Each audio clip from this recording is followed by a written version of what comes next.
mbokk yi salaamaaleykum wa rahmatullahi taala wa barakaatu newoon naa leen saa bu ngeen déggee sama kàddu rek xam leen ne l'islam moo wooteeti te l'islam moom moo amati ndam ci ndigalu ki nga xamante ne moom mooy Serigne Babacar Sy Mouhamadul Mansour xalif général des Tidiane daayira aqibaawu Tidianiya ñoom ñooy amal li nga xamante ni tabaarakallah moom mooy tàkkusaanu Seydina Muhammad sallallahu alayhi wa sallam waaye mbokk yi di ci sargal ki nga xamante ne moom mooy maam Cheikh Seydi El Hadji Malick Jambaat yi mbokk yi programme bi kañ lay doon ñu ne le 20 juillet 2024 fële ca Medina Gounass jàkkaarloo fi nga xamante ne moom mooy mairie Baydiba waaye mbokk yi ci njiitalu Cheikh Ibrahima Kobar lañ koy amalee tabaarakallaahu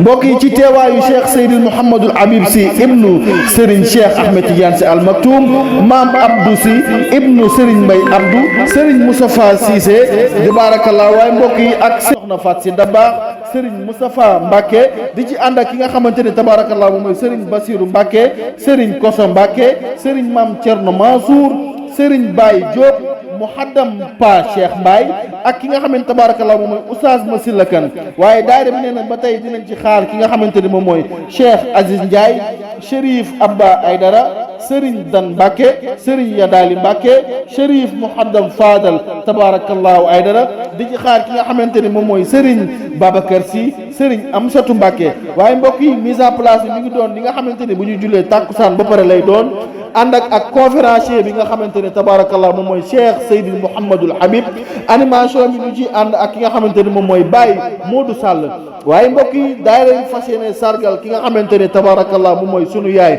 Khady Diagne di ci sargal ki nga xamante ne moom mooy sunu yaay Adama Sow modérateur bi di doon tabarakallah ki nga xamante ne moom mooy Oustaz Makhtar Ngom